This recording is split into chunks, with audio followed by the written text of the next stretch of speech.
Welcome to our latest webinar for corporates. In this series, we'll be examining recent events and looking ahead at what might be in store for financial markets and the economy.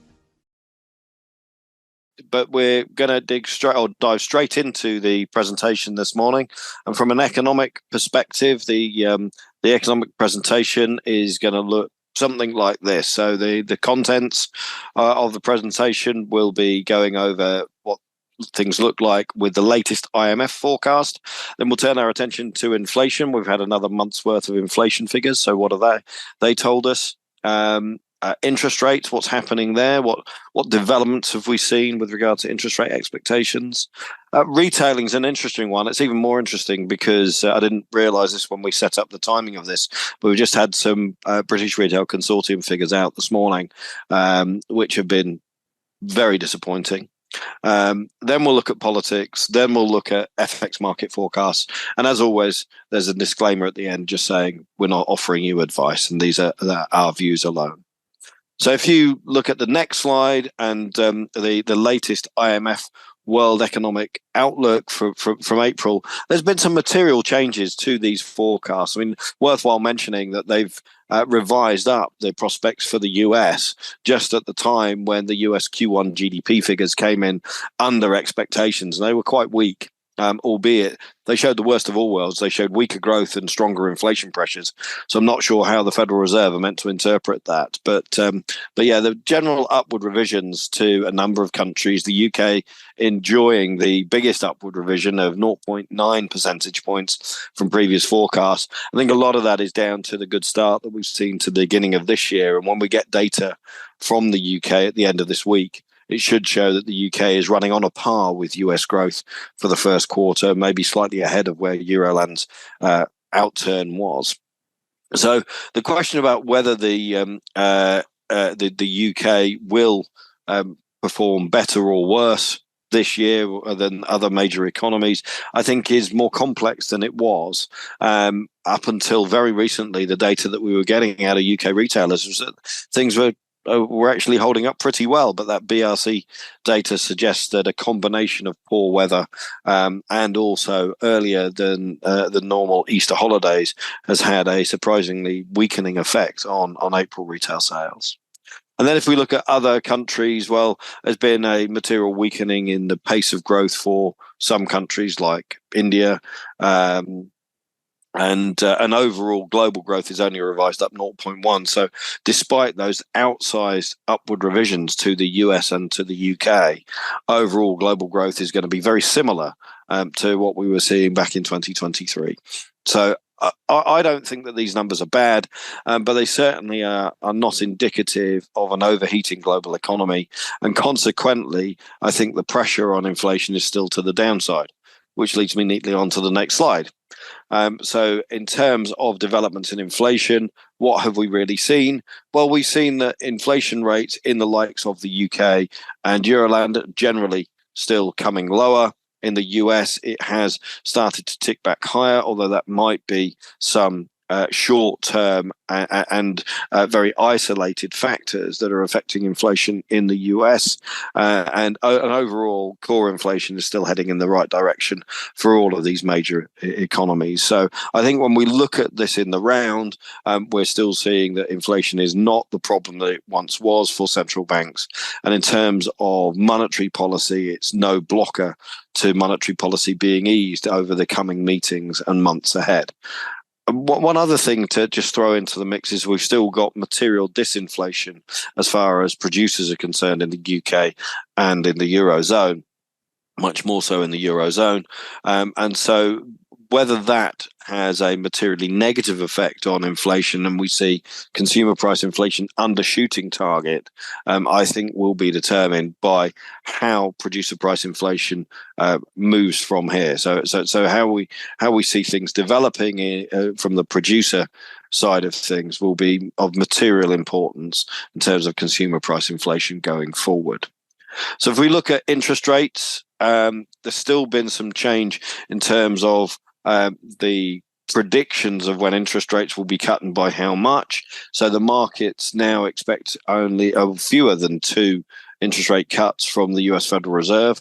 And the Federal Reserve themselves, when they met last week, were arguing that they could still sanction interest rate cuts and that they would need to slow or even end the pace of quantitative tightening, because it makes no real sense for them to be tightening policy on one hand with that quantitative tightening policy, but on the other hand, to be loosening monetary policy in terms of interest rates. And there's also some interesting comments around credit standards and how they're tightening.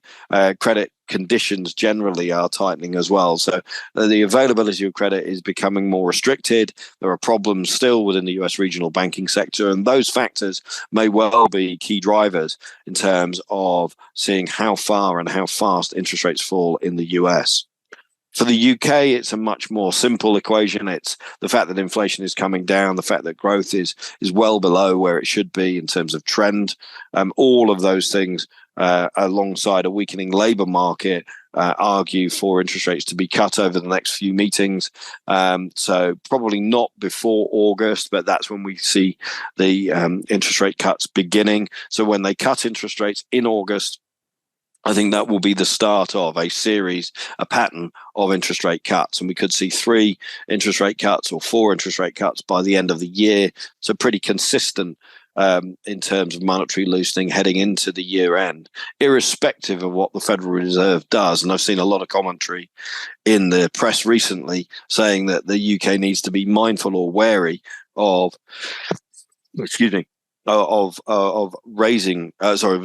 lowering rates, because they shouldn't loosen interest rates too much outside of what the Federal Reserve is doing, on the basis that by doing so, that could weaken sterling.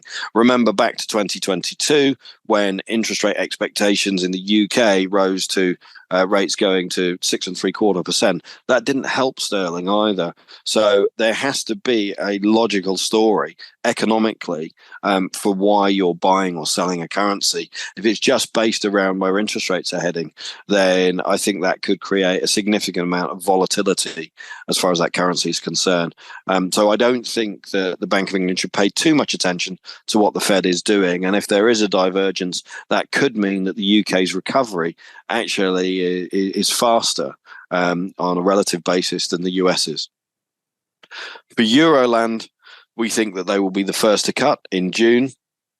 And then they will again sanction a series of interest rate cuts into the year end. So probably getting their current rates down from 4.5% to 3.5%. Overall, the UK and the Eurozone will cut by more proportionally than the US does in 2024. The question is, will the US have to play catch up? Will weakness in economic activity, will tighter credit standards and tighter credit conditions backfire in terms of 2025 GDP growth? And I think there is a material risk to the US from that. If we move on to the next slide and we look at retailing, retailing's been pretty flat as far as most of these economies are concerned. It's very weak in the Eurozone at the moment. It basically bumping along the bottom and not improving at all. In the UK, we'd seen signs of recovery in January and February. Then we had a stall in March, and from the British Retail Consortium numbers, it suggests that April was even worse. But I think that's a temporary blip in terms of a rebound in retail. What I would expect to see retail picking back up in the UK and in the Eurozone. Consumers are much more price sensitive in the US, and therefore that might limit any recovery that we see as far as the US retail sales are concerned. And remember, the US retail sales series is values based, whereas Euro and the UK are volumes based series, so they're not necessarily comparable. But there's still the source of a rebound. Consumer spending will still be absolutely mission critical in terms of getting these economies back to trend growth or even above trend growth over the coming years. And it's why interest rate cuts are so important, particularly for the likes of the UK. Moving on to the next slide and looking at what's happening in politics. Well, we just had those local elections, and the local election results for the Conservatives were pretty abysmal. Mayoral elections, they lost the West Midlands. Andy Street, who'd been thought to have been doing a good job, lost out there. They managed to hold on to the one on Teesside with Ben Houchin, but overall they lost more than 400 seats locally. And although Labour didn't pick up more than half of those, there was a surprisingly strong performance from independent candidates. I think that the local elections will probably be best remembered for how abysmal the turnout was. So it's not a vote of confidence in any political party as far as I'm concerned. It's actually that the public is generally disengaged with politics at the moment, and they're looking for a positive vision from the leadership of all of the mainstream political parties to give them a reason to go and vote for them.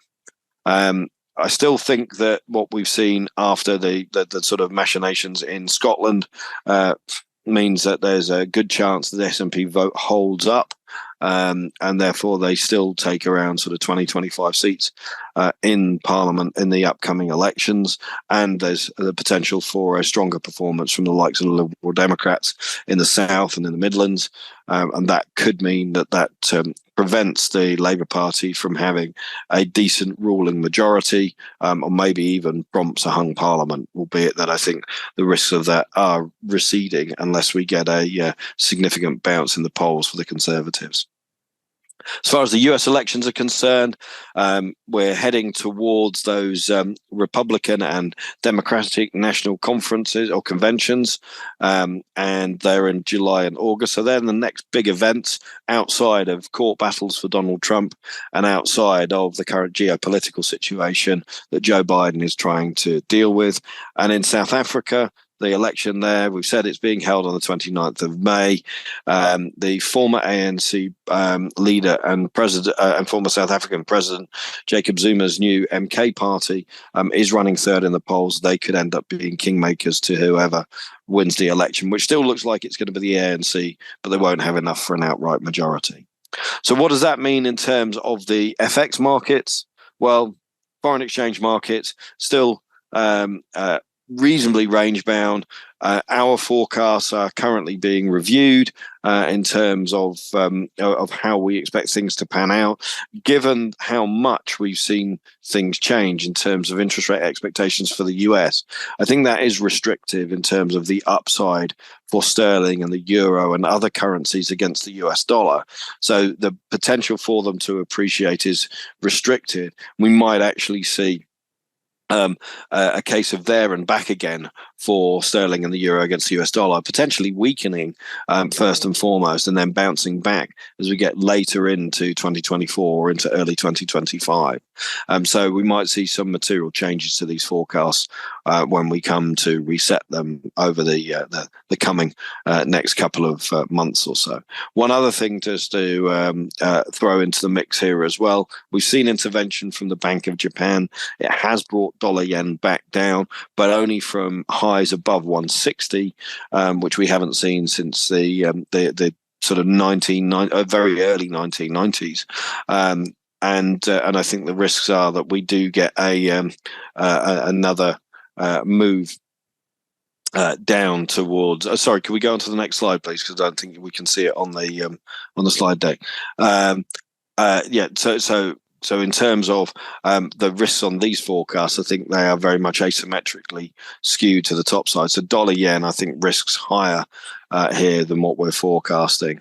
One final thing just on forecasts, worthwhile mentioning, all of that geopolitical and political risk, I'm not sure is properly priced for by FX markets at the moment.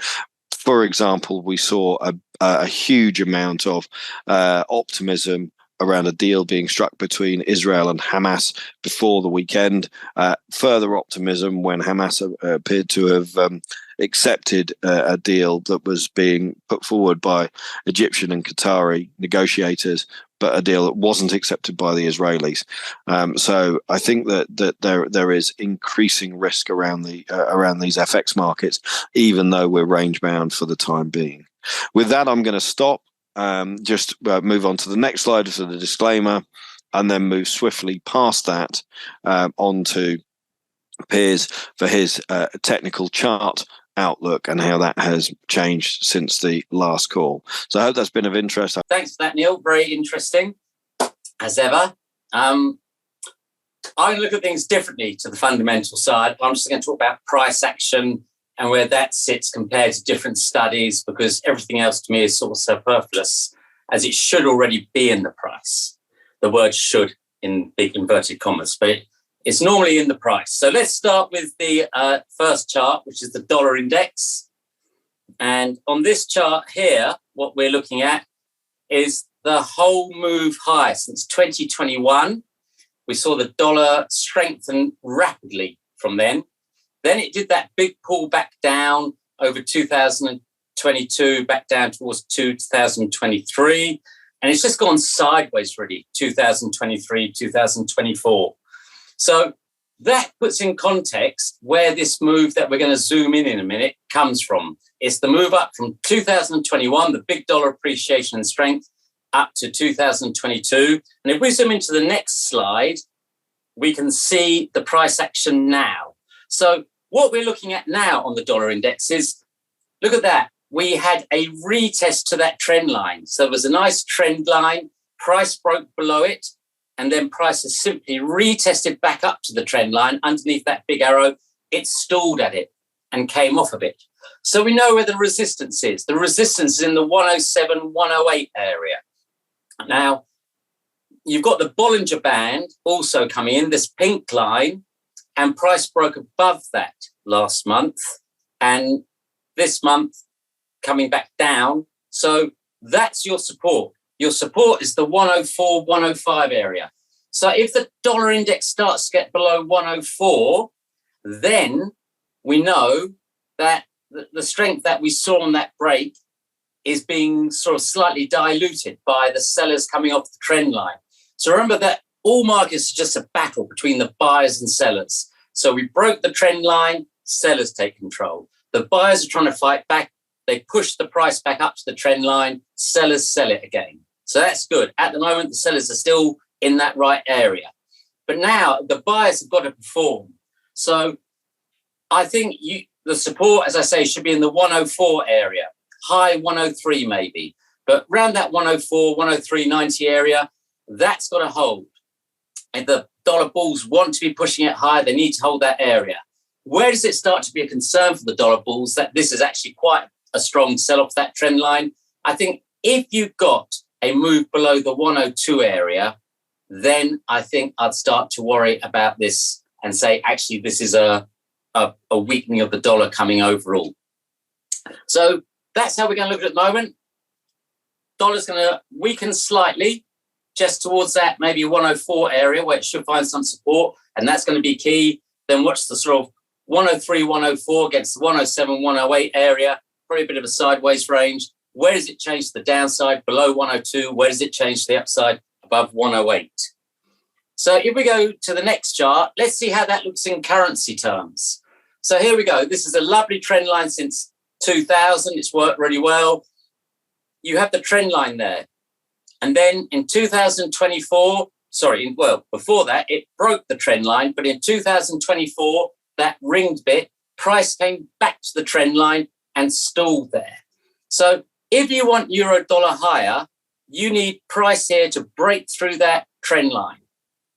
If you want euro dollar lower, you want to see that trend line hold and this sideways congestion underneath the trend line start to break lower. But let's give a few more levels than that, because that's just a very basic overview. But it's worked really well, that trend line. Look how it held into the end of last year and this year. So let's go to the next slide and zoom in some more live price action. So here we look at, there's that trend line going across, and you can see it perfectly touches that and comes off in the middle of the chart. What else do we have? We have the 61.8% retracement there, and that's coming in at 112.76. You also have the upper Bollinger Band at the same area and that trend line. So that's the resistance. If you want euro dollar higher, you need it to recapture the 109.5 area, but bigger picture, you need it above that area, that 112.75 area, because while it's below that, it's not going to have a substantial move higher. Now, to attack that 112.75 area, it needs to take out 109.50. That's the sort of resistance at the moment. Where's the support underneath this? We can see the support. The support is the 38.2% area, 106.12. Look how price bounced off it for the last couple of months. It's using it as a base. Where would I get very worried about euro dollar and say, actually, this move lower is going to speed up, and that is a break, retest the trend line, major fail, and we're going lower. Below that orange dashed line, 104.80, 104.82 to be precise. That's the 38.2% move from the rally back in sort of mid-2022 up to early 2023, where it sort of fell off. So that's the area you really need to watch. Now, remember, we're looking at monthly, bit of a longer term picture here. The shorter term, weekly, daily, will be on my daily and weekly charts I send out. But bigger picture, if you just want to think bigger picture, 104.80, 106.12, that's the support zone that the bulls here have got to protect. They want euro dollar going higher. If we come down below that, game over for them. If you get above 109.50, then this move lower is starting to find that support. So just very nice, close, simple levels. And what can we use in between? We have a nice pivot. Look at that 20 period moving average, 107.34. You can sort of use that as a pivot during the month to sort of see if you're far away from that, it starts to give you an idea maybe of who's winning without having to wait till the end of the month. Right then, so let's go to the next one, which is the sterling index. This is the monthly chart, not as good as that quarterly chart, which we put up every quarter, but not much change here on the monthly sterling index. You know, we've still got the same area to watch as support that we've talked about in the past, 64.90, 65.25 area. That should be support for sterling. If sterling starts to break below that 64.90, then things are changing. The market's got a different perception on how it feels about sterling. And so keep an eye on these levels. Sterling index has been a great indicator, you know, for ages, but we've seen it really well since Brexit of strength and weakness in sterling overall. So keep that in mind. Remember, you need to be above 64.90, 65.25. You need to be above that to keep interest in sterling going. You can use 67 as a pivot on this at the moment. So I use 67 as a pivot between that 65 and the resistance, which is 69.70 area. That's the 61.8%. We broke the 38.2%, retraced the 38.2%. We're trading around the 50%. Will it have the strength to get to that 69, the 61.8%? I'm not sure at the moment. Seems to be backing off it again at the moment. But use it as a pivot. If you're starting to see high 67s, you're probably going to test that 69, see further sterling strength. But if it starts to break down below that 64.90, 65, then start to worry about sterling. Right, if we go to the next chart now, is euro sterling. Now, although I'm going to talk about sterling euro, I am going to point something out on here. I pointed this out on the last webinar on the quarterly chart. That's also happening on the quarterly chart. Something quite important is happening here is subtle change, because subtle change is where price goes sideways, and we can see it's just gone sideways through 23 and 24, but it's broken the uptrend. So for the last last 3 months have stayed below the trend line, and that's sort of just a bit of a risk. Are we going to go and test that 84? Now, it hasn't fallen away from the trend line. And what you'd like to see, if you want euro sterling lower, you need to see that start to happen this month and a test towards that 38.2%. But if it keeps hugging this trend line, then that's not the greatest break, you know, and people aren't really picking up on the break of the trend line. So last month, we saw it test back up to that 86 and 49 area, which is the 20 period moving average, fall back off, close below the trend line. So I'd use 86.5. While you're below 86.5, chance euro sterling lower. Above 86.5, you're back above the trend line, above the 20 period moving average. And so just be wary of that. How does that look on sterling euro? If we look at the next chart, again, here you see that. Actually, I think I've zoomed this one on, but let's leave this for a minute. Let's leave this chart for a minute, because this shows the whole move down. So you can see where we started.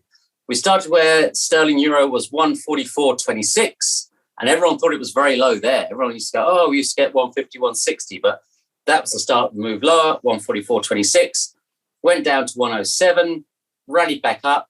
Look where it stopped in both those rallies, up off the lows. It stopped at the 38.2%. Where's that? 121.63. So that's an area to keep in your mind, 121.63.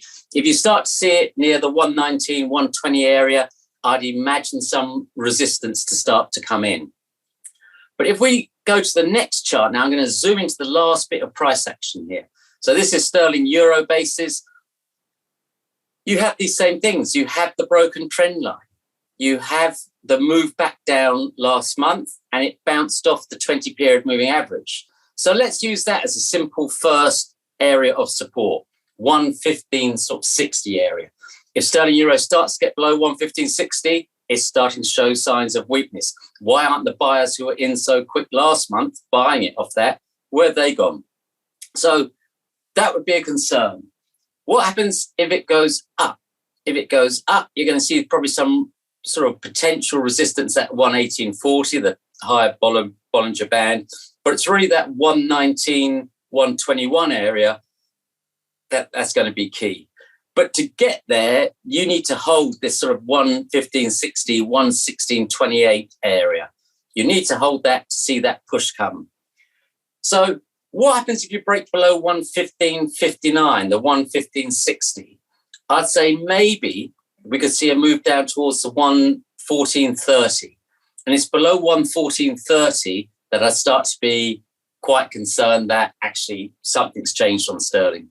And that's probably reflected in the sterling index. But we'll keep you posted as we go along. I send out my weekly charts and daily charts. It will be on there. So let's finish with sterling dollar on the next slide. So sterling dollar, let's start with the monthly chart. So on the first chart is, again, just to show you where the lines we're going to zoom into later come from. So we're starting back in 2021 when we're at 142.5. So 2021, 142.5, we fell over into 2022 from 142.5 down to 103.5 area. So quite a dramatic fall. And after a dramatic fall like that, you will see retracement. So let's zoom in probably to see. I'm hoping on the next chart, you'll see that the zoom in will zoom in. Yes. So remember, we're zooming into that last chart just to show where has price stalled. So price has gone up. And if we look at the middle of this chart, where did it go to? It went to that yellow shaded area, which is the Ichimoku cloud, went to the top of that. At the top of that, it also met the trend line. So two areas of resistance, and it fell off. It came back down, has come back up again, stopped at the trend line. So for the last sort of 1, 2, 3, 4, 5 months, that trend line's held it. But what is also around that trend line area is the 61.8%, and that's 127.58. So if you want sterling dollar higher, you need to see it holding above that 127.5, 127.60 area. Because if sterling gets above there against the dollar, it starts to show the people selling at 61.8%, they've gone. The trend line sellers, they've gone. Might take the path of least resistance. The Ichimoku cloud's getting thinner, starting to turn. So that's a key area just to watch. Now, on the downside, where do the buyers, if they want to attack that area, where do they have to hold? Because remember, it's always a battle between the buyers and the sellers. And at the moment, the sellers are still in control because at the moment, they are still protecting that downtrend line, selling off it and selling off that 61.8%. So 124.10 is the 20-period moving average. So I would watch that as an initial area of support. If you start to get down below that and the 122.98, the 50%, so it's really 123, 124 if we sort of round it up. 123, 124, that's where you want to see support arrive for sterling dollar. What happens if sterling dollar doesn't find support at that 123, 124?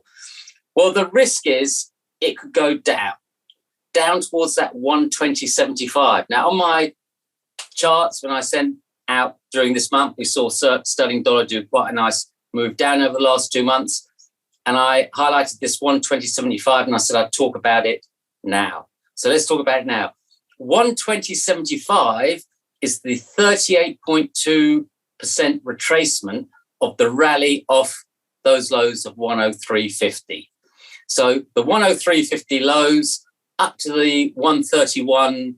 So last year we saw up to sort of the 131.5 area.